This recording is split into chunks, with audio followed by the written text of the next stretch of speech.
I'm standing in the shower, crying, feeling so angry.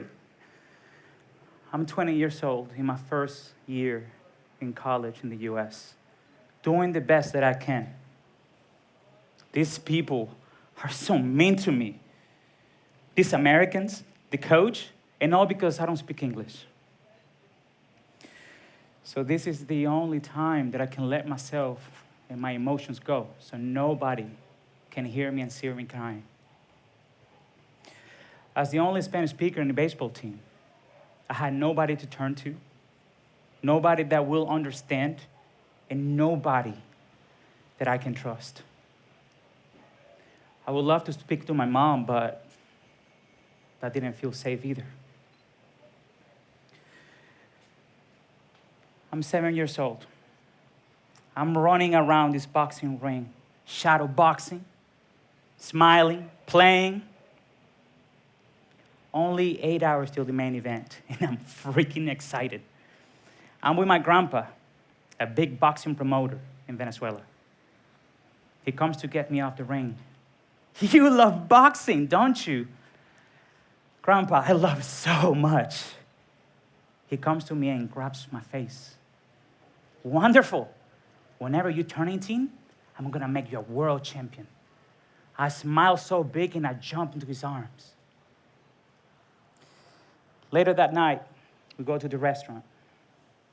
And we're speaking about the fight, about who's gonna win. And I feel this passion just take over and I just burst it out of my chest. Whenever I turn 18, I'm gonna be a champion. And my mom looked at my grandpa and looked at me with this angry face. When you what? Well, she didn't approve. Mom always has the last say for everything. It was either her way or the highway. So I'm 13 years old and I'm sitting in the back of this car. I could feel my heartbeat beating on my busted lip. I failed 2 classes in high school, and the sign of my mom me disappointed was seeing her fist flying across my face and busting my lip. This is not acceptable, she says. This is not what I'm teaching you to be. A failure? A quitter? What else are you gonna fail and quit on? All I ever wanted was to make her proud.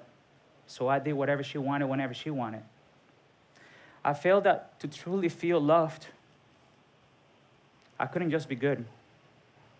I had to be great. So I turned into a perfectionist and a people pleaser.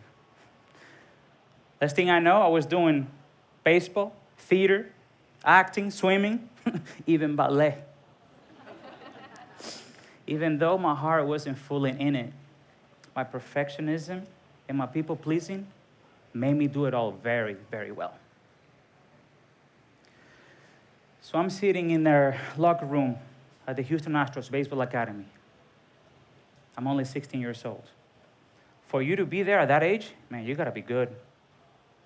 The hitting coach comes in and says to me, Rafi, how you doing? Big fake smile. Coach, man, I'm good. I'm doing really good. Not. I didn't even want to be there. The only reason why I was doing this is because I happened to be good, because I got invited, and because of my people pleasing. So coach says, well, your body language doesn't say the same. I mean, you got something really special in you, something good. But one day you're good and one day you're not. So let me tell you something, and I hope you don't forget. Whenever you choose to be a baseball player, that's when you become one. Over my head. I didn't even know what that meant. You see, people back in Venezuela at my age, that's their ticket to freedom. I mean, that's all they want. They were hungry for that, to become a baseball player. In my case, I didn't want that. Not at all. That wasn't even my choice. So I got hurt, and I couldn't play professionally. One of the coaches says, well, Rafi, the only chance that you got left is go to college in the US, play there, Maybe you get drafted. Bam! Something sparked. Yo, I always wanted to go to the US and learn English, go to a new land, explore the American dream, find my own freedom. Heck yes, I took this baseball scholarship. So I went to college in Lamoni, Iowa.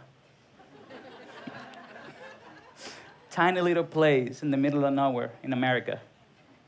I chose theater as my major so I can play baseball. I knew I was gonna do very well. But do you know how many people told me that I couldn't do this? How hard it was gonna be to go to the US, learn English, study, and play the game? Man, I was determined. I went for it. I pushed myself away from the Spanish speaker, and I dove into the American culture. Now, let me tell you this. Everybody made fun of me, big time. The Spanish speakers call me Latin gringo, and the Americans call me wetbag. Didn't let that stop me. I was on a mission. I chose to go there and learn English. Within 6 months, man, I'm cracking jokes.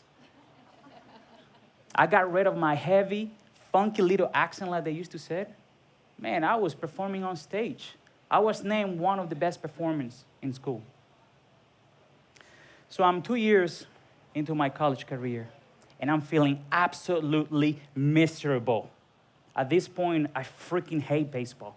And for me to stay in school, I had to show up every day. Coach even made me change my major.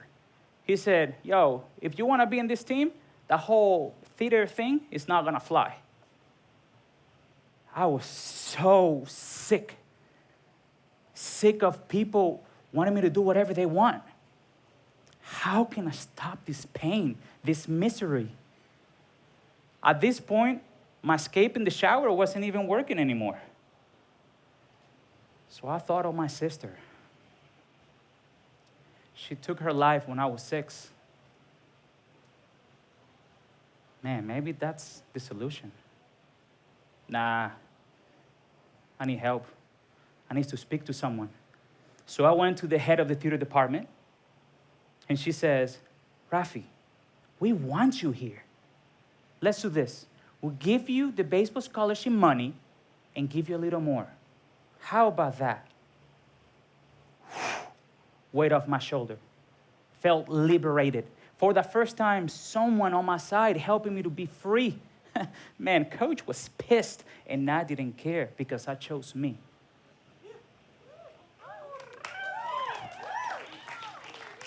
And that was the last time that I played baseball.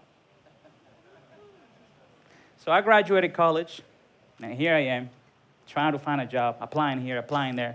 Man, I even applied for McDonald's. Nothing. Didn't get anything. Man, can I get a job anywhere? Jeez. Baseball comes back into my mind, and I'm like, you know what? I'm going to look. Assistant baseball coach position. Interest sparks. I applied. Even though I didn't play professionally, I'm not a psychologist, and didn't have any coaching experience whatsoever. Technically, I'm not qualified to get this job, but I chose to apply, and that felt powerful. I got the job. I got the job. Was it hard? Yes. Did I struggle? Heck yes. But I chose. I chose to do that. And when I chose, I felt like everything makes sense.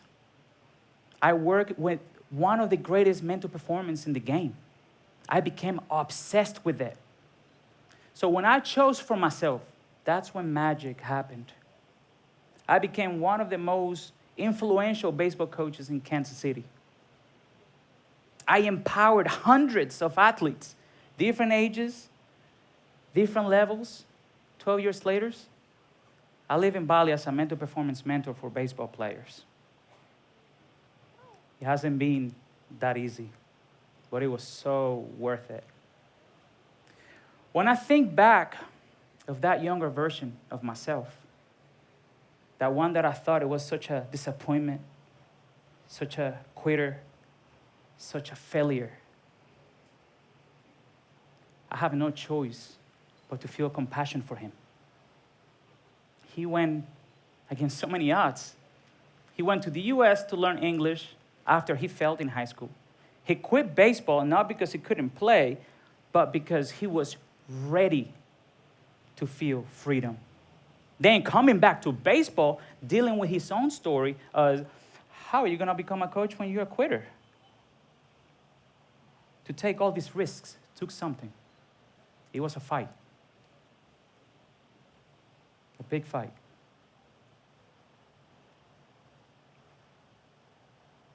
Really, really big fight. When I chose, I really realized the magic. I realized what I'm capable of doing. That's when I shattered all my limiting beliefs.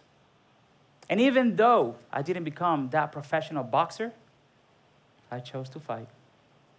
I fought for my life. I fought for my choosings. And most importantly, I fought for my freedom. So I'm here tonight to inspire you so you can also choose for yourself. It all makes sense now. Rafi, whenever you choose to be, that's when you'll become.